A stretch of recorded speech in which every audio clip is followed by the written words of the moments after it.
Morning mathematicians, and welcome to Poster Method Monday.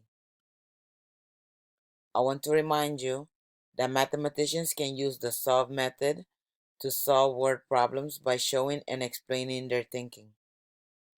Let's start by visualizing and creating mental pictures in our mind as we read our problem. Join me in the reading. Ms. Sanchez gave stickers to her students as a reward. Austin earned 16 stickers, but he lost 10 of them on the playground. Ms. Sanchez gave him 8 more for excellent behavior.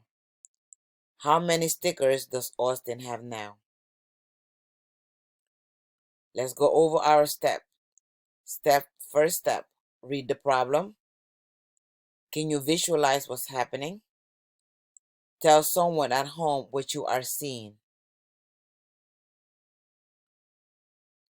Our second step is to read the problem again. Can you act out what's happening? Act it out with someone at home. Third step, we're going to read the problem again. How are you going to solve the problem? What strategy are you going to use? Remember, you need to use at least 2 different strategies. Our fourth step, we're going to read the problem twice, and then we're going to work independently. Take the next 8 to 10 minutes to work out your problem and verify your plan with action. 2 different strategies.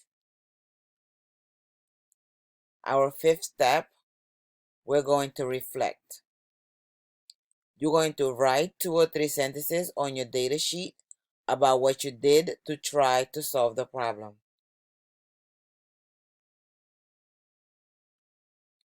In our last step, we're going to share our reflections with a family member.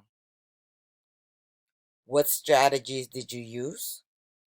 Did you get the same answers when solving a problem? How do you know that your answer makes sense? Follow these steps when working and solving your problem. Good luck.